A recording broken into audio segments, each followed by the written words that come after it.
So what's going on, guys? I am Black Ops Amazing. Welcome back to another video. Today we are back with a Zombies Q&A, the series. You guys know by now where I take your questions from the comment section below to do with the zombie storyline, Easter eggs, and I answer them as always. If you enjoyed today's video, a like rating is always appreciated. Leave any questions down below, but let's get into this. Here we go. So the first question I have from you guys today is from DJ Bailey, and you say, this might be a stupid question, but when Samantha stepped into the new universe, did she lose her memories of her life before then? So we all know by now that Samantha Maxis has gaps in her memory. There are certain events from her past that she can't remember, and while we don't know exactly at what point these gaps in her memory started to appear, my guess would be it happened when she travelled from Tag der Toten to Cold War Zombies. When she stepped into the light along with Eddie at the end of Tag der Toten into our new Cold War universe, I would think it was at that moment that her memory was wiped. It seems like everything that happened with Samantha before Cold War Zombies, she can't remember. Anything before this game, BO4, 3, 2, 1 World at War, is gone from her memory. She doesn't bring up Dr. Monty, Primus, Ultimus, from the sounds of it, from things she says. Even though she's in the middle of a zombie outbreak right now, she can't remember that she's actually gone through a similar thing previously. Also, her father, Dr. Maxis, he seems to be a forgotten memory as well. Pretty much everything before Cold War Zombies, she doesn't mention any of it, so we can only assume she can't remember it. However, it also seems there are gaps in her memory from things that have taken place during Cold War. For example, Eddie. In Firebase C and Outbreak, there are radios and documents where she begins to remember certain things. She speaks about a boy, about how he's dead, and that could have something to do with Weaver. Also, she was behind the zombie outbreak at Firebase C. She was the one who caused it, but she's not exactly 100% sure. So there are also certain things in our new universe that she's done that she can't remember, but everything before Cold War seems like it's been totally wiped from her memory. Why this would be? Well, we know one of the side effects of the Dark Ether is memory loss. Before Cold War, as a child, Samantha was infected by the Dark Ether. Even though we didn't see signs of it then, she could have been suffering from memory loss. But we were told by Dr. Monty in Origins that he restored Samantha's innocence.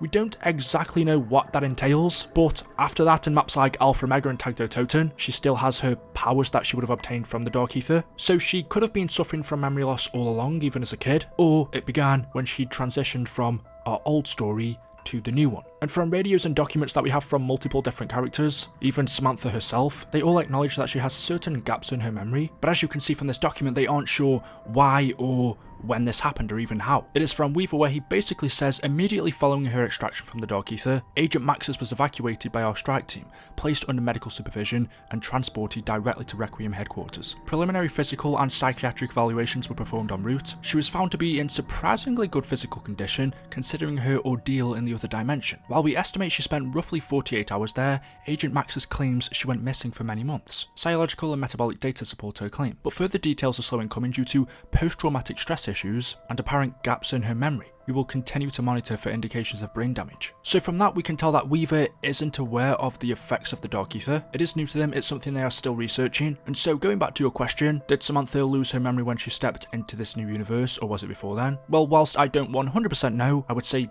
yes, that's more than likely the case. However, she could have been suffering from memory loss before that. The next question of the day is from Laz, and you say, does it matter that these zombies characters die, because in the old zombie story, since they were in a cycle, it didn't matter, right? So if you look at certain trailers from BO4, BO3, that was when Treyarch started to give us these kind of extended music type of trailers or videos. It's such a shame that they don't do it now, but they barely give us a proper cutscene, so I wouldn't expect an extra trailer. But we see in these videos our characters die. Whether it's in Zetsubo no Shima and Takeo ends up killing Richtofen, Nikolai and Dempsey, or in the Gorod Karovi trailer where Nikolai ends up killing Richtofen or his Primus self or Dempsey. In the Blood of the Dead trailer we see Brutus holding Takeo's dead body before he throws him into the water, where we see Nikolai getting eaten by the zombies. The point is, our Primus, Ultimus and many other characters before Cold War have died as a part of the storyline, but they are still playable characters. If we've seen them die in a trailer, then how could we continue to play as them?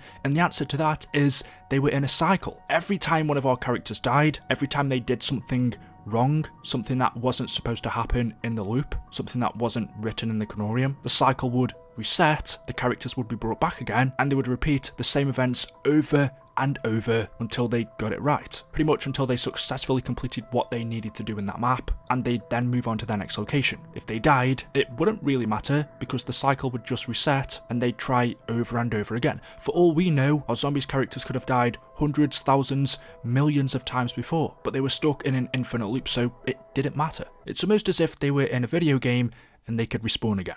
But what we do know is the cycle is now over. As a part of Black Ops 4, at the end of Blood of the Dead, that is when the cycle was broken. So everything that took place after that, Alpha Omega, Tag der Toten, does that mean if our characters did die, then they'd be gone forever? If the loop didn't exist anymore, then there was no way for it to reset and for them to come back. We never got extended trailers for Alpha Omega or Tag der Toten, so we don't actually know if, like other maps, they did end up dying, but I wouldn't think so. Like I said, if the cycle was broken from that point on, we can only assume the characters didn't die, otherwise we wouldn't be playing as them. And then we come on to Black Ops Cold War Zombies, where still the cycle no longer exists, which means if the characters die in this game, there's no coming back. There's no being sent to the beginning by Dr. Monty. Once they're dead, they're dead. I guess in a way then this was pretty good timing for Treyarch to introduce operators. Since we no longer have a set of characters, the operators are pretty disposable, the storyline doesn't revolve around them, so if they die, there are plenty more operators to play as. It could be that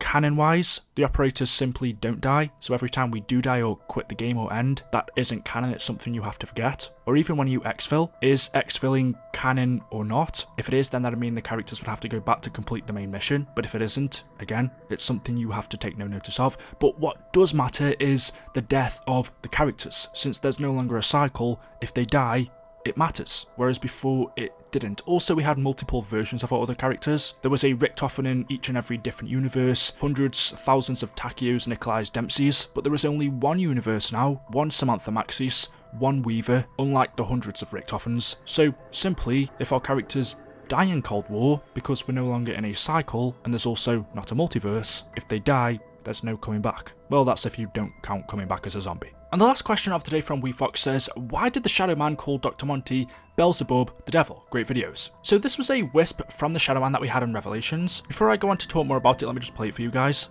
You do realize that he's manipulated you? That's what he does. Dr. Monty is just one of the many names he's been known by. The Great Dragon, the Beast. Is this ringing any bells? Beelzebub, Lucifer, Satan, the devil.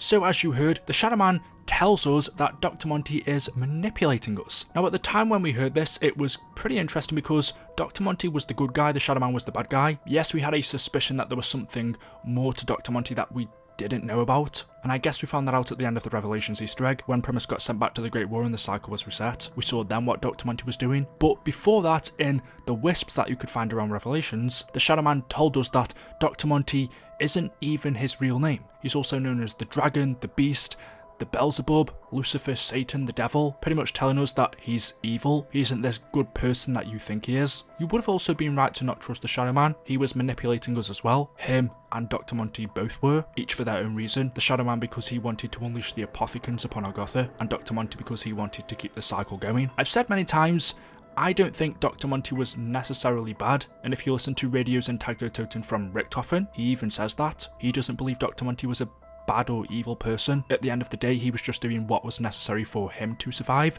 Yes, it's selfish. That doesn't mean he was evil, I guess. Then again, you see him meet Dr. Maxis in Alpha Omega. I don't think Dr. Monty is actually the devil. The Shadow Man's saying that to try and manipulate us. But if we refer to the Shadow Man as the devil, we see him take on his Apothicon form, while we've seen Dr. Monty also takes on the same form. It's not as straightforward as that. It's really up to your own interpretation. Anyway guys, there we go. That is it. That is all I have for you for today's video. As always, hopefully you have enjoyed. If you have, you know what to do. Drop me a like rating if you want to. If not, it's totally fine. Thank you guys for watching. Anyway, make sure you are subscribed. Leave your questions down below and I will see you guys in the next video. Until then, goodbye.